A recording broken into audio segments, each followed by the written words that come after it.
This is an official audio log from Reformation Abroad. Salutations and a very friendly hello from your friends at the Global Protection Agency. With our Reformation Abroad program, we've teamed up with prison reform organizations across North America to offer the opportunity of a lifetime for those incarcerated. Those lucky inmates will be tasked with removing highly classified global waste by firing crates of this waste into a black hole. To find out more about this trustworthy and ecologically virtuous program, be sure to check out Reformation Abroad wherever you listen to your podcasts. Hi, this is Rob Benedict. And I am Richard Spate. We were both on a little show you might know called Supernatural. It had a pretty good run, 15 seasons, 327 episodes. And though we have seen, of course, every episode many times, we figured, hey, now that we're wrapped, let's watch it all again. And we can't do that alone, so we're inviting the cast and crew that made the show along for the ride. We've got writers, producers, composers, directors, and we'll of course have some actors on as well, including some certain guys that played some certain pretty iconic brothers. It was kind of a little bit of a left field choice in the best way possible. The note from Kripke was, he's great, we love him, but we're looking for like a really intelligent Duchovny type. With 15 seasons to explore, it's going to be the road trip of several lifetimes. So please join us and subscribe to Supernatural then and now. 11th Hour Audio presents Creature Feature of the Month with your master of frights, Owen McEwen. Greetings, listeners, and thank you for joining us at the 11th hour. It was the terrible season of the autumn, and the wild people in the mountains were preparing for the frightful ceremonies which only rumor told of in the towns. They were the very old folk who dwelt higher up in the hills and spoke a choppy language which the Vascones could not understand. Every spring and autumn, they held the infamous rites on the peaks, their howlings and altar fires throwing terror into the villages. Always the same. The night before the Kalends of Maius and the night before the Kalends of November, townsfolk would disappear just before these nights and would never be heard of again. On November 3rd, 1927, H.P. Lovecraft sent a letter containing the story The Very Old Folk to Donald Wandrei. The Very Old Folk is a tale that draws its inspiration from the cross-cultural observances of All Souls' Day, All Saints' Day, and Dia de los Muertos. These days of ceremony and ancestral remembrance are observed during the first days of November.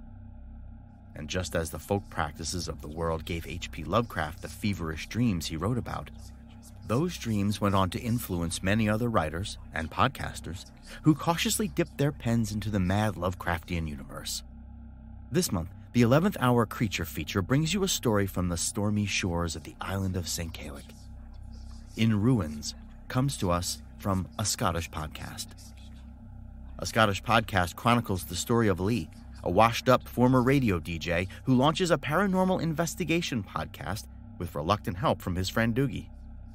The two travel the length and breadth of Scotland in search of medieval demon kings and Lovecraftian gods of the sea. As a podcast network, our first priority has always been audio and the stories we're able to share with you. But at Realm, we also sell some pretty cool merch, and organizing that was made both possible and easy with Shopify. When you think about successful businesses like Aloe or Allbirds or Skims, an often overlooked secret is the business behind the business that makes selling and, for shoppers, buying simple. For millions of businesses, that business is Shopify. That's because nobody does selling better than Shopify. It's the home of the #1 checkout on the planet. And the not-so-secret secret that's definitely worth talking about is that Shop Pay boosts conversions up to 50%. That's more happy customers and way more sales going. If you're hoping to grow your business, your commerce platform better be ready to sell wherever your customers are scrolling or strolling, on the web, in your store, in their feed, and everywhere in between. Businesses that sell more, sell on Shopify. Upgrade your business and get the same checkout we use with Shopify. Sign up for your $1 per month trial period at shopify.com/realm, all lowercase. Go to shopify.com/realm to upgrade your selling today. Shopify.com/realm.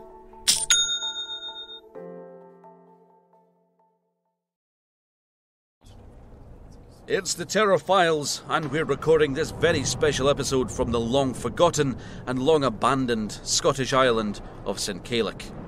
As I've mentioned on the show before, this investigation all stemmed from an email sent in by listener Karen in Toronto. You see, Karen's great-grandmother Jean used to live on this very island before it was abandoned in 1922. And why was it abandoned? Well, officially, it was put down to the fact that it's pretty much inaccessible for 6 months of the year due to bad season weather. No supplies could get in, and nobody here could get out. But Jean kept a diary, and although Karen doesn't have it anymore, she said it pointed towards other reasons for the people of St. Caoillich fleeing to the mainland.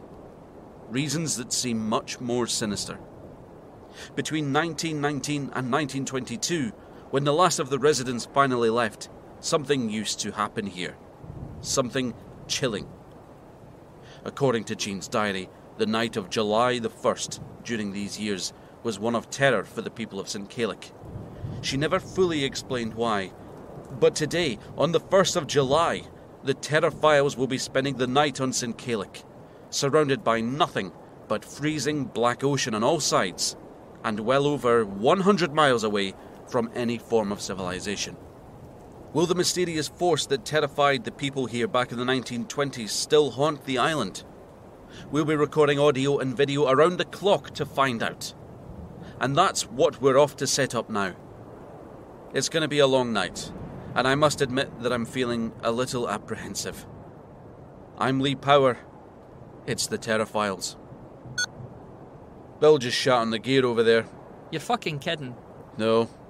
Why did you no say something? I was on a roll, it was a good take. I'll fucking take it to your face if the wee cunt shat on my bag. Relax, Dookie. Look at this place, eh? It's spectacular. It's pissing down, just like the rest of this shithole of a country. Let's get the tents up before we catch hypothermia. Aye, we will in a sec. But seeing as you've got the recorder out, I'd like to do another link. I just want to describe the island a bit whilst it's still light. It'll be light for hours yet. Probably doesn't get dark till about midnight. Well, that storm's making it pretty dark already, though. It's not going to get any lighter. Alright then. If this recorder gets fucked with the rain, though, you'll struggle to find a music shop out here. I'll be quick. They call me One Go Joe. Nobody calls you that, though, do they? Well, no. I thought not. Right, fire away. Okay, so I want to describe what we're seeing here way out on St. Caoillich to help paint a picture of this place in your mind. We're currently looking down onto the south side of the landscape. There's a bay area where the ruins of the island's only village lie. Presumably, the houses would have been built in this area because it offers the most shelter from those harsh northern winds. Behind us, the terrain rises steeply to a peak. It isn't quite what I'd describe as a mountain, but from up there you'll be able to see round the entire island. The northern coast is a dramatic shelf of very high cliffs which look down onto powerful waves crashing against jagged rocks. A truly inhospitable place. St. Caoillich, like most northern Scottish islands, doesn't have any trees on it. Even if there were any seeds flying around to germinate in the soil, lack of shelter from the prevailing wind would kill them in their infancy. With the sea on the horizon in every direction, we're so exposed out here. It's frightening to think what this place must be like in the depths of winter. And looking towards the western ridge, I can see what looks like another ruined building. That appears to be the only man-made structure on the island that wasn't built in the bay. So what's the story behind it? And does it have anything to do with the July 1st hysteria all those years ago? Let's take a wander over there and find out, shall we? Fuck it, that'll do. You're not going anywhere yet. You can get those tents up. Aye, you'll be helping me though, eh? No, me and Bill are away to get these cameras set up. Oh, come on. It'll take me ages to do all that myself. I'm a professional, Lee. You brought me here to do a job. Get Bob to help you. Where is that cunt, anyway? He was down near the boat last I saw. He'd opened a bottle of whiskey. Better watch your fingers if he's hammering the tent pegs in for you then. Dookie! We're away up that hill. I'll stick a camera up there, then I'll take a look at that ruin of yours. Come on, Bill, let's go. Fuck you. Well, you never know. Could get lonely out here later on.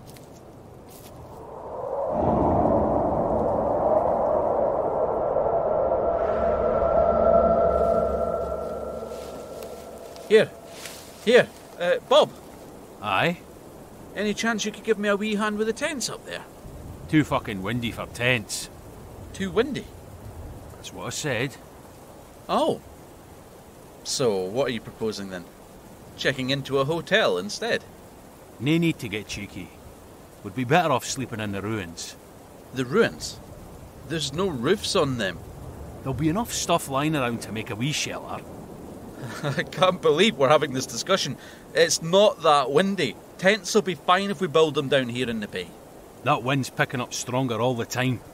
Going to be a stormy night. So you won't help me then? Well, I'll help you. But your tent will end up in New York. Well, I've always wanted to go there. All right. Let's make a start then.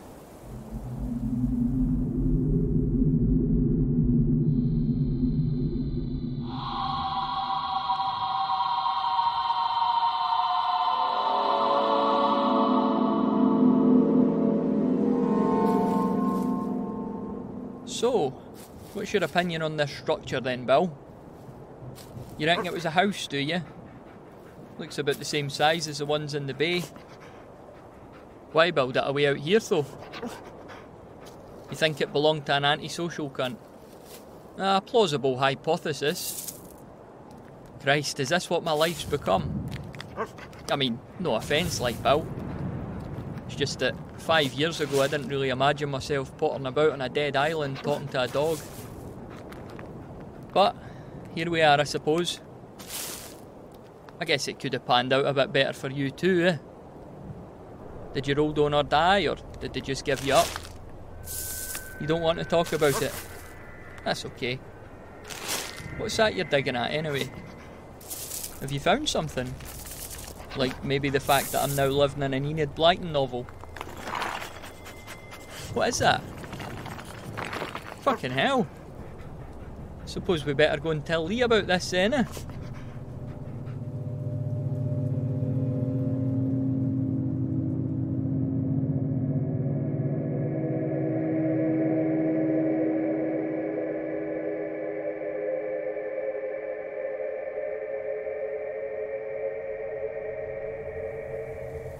You found a trapdoor? Bill found it. The wee cunt's got a good nose on him. Inside the building? Aye, maybe like a kind of cellar. Did you open it?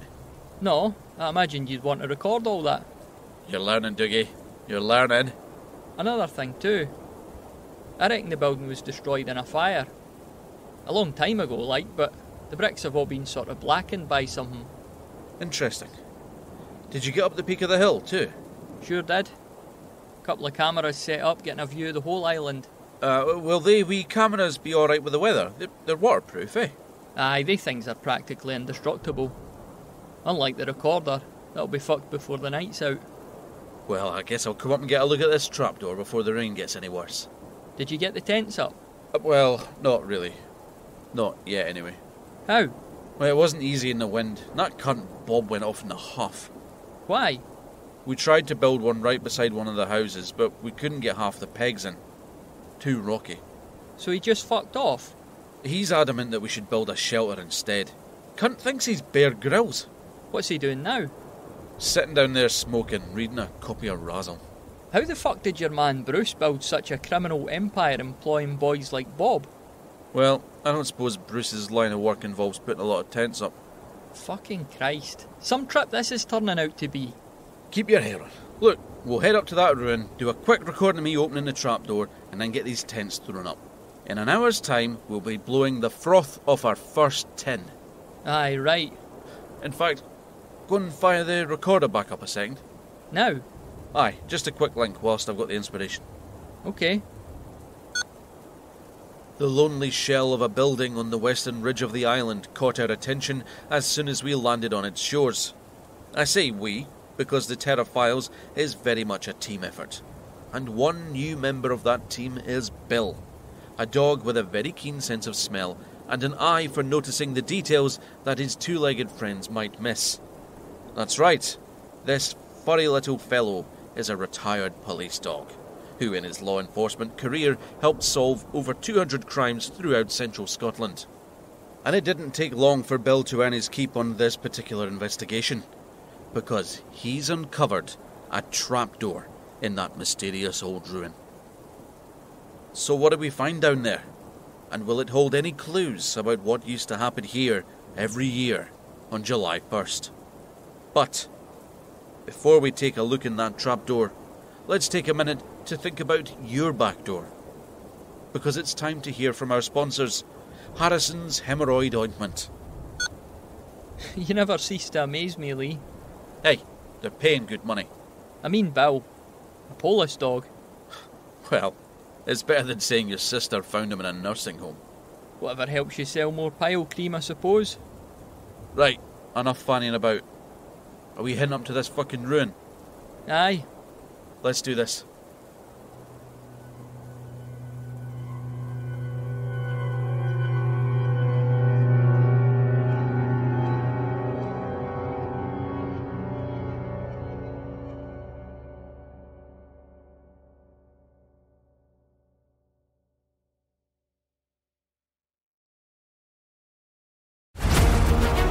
Do you dig science fiction? Then get ready for the hardest-hitting sci-fi you've ever heard. The Galactic Football League series by #1 New York Times bestselling author Scott Sigler is now a free, unabridged podcast. It's Star Wars meets Peaky Blinders meets Ted Lasso. The GFL is a star-spanning, high-action, high-stakes, coming-of-age story set against the backdrop of a professional football league 700 years in the future. Follow the journey of Quentin Barnes, a gifted athlete who must travel from his backwater system to the galaxy's sprawling empires in his quest to be the best there's ever been. But he needs to watch his back as organized crime runs every franchise, fixing games and assassinating rival players. That's the Galactic Football League series. Search for Scott Sigler, Sigler, wherever you get your podcasts.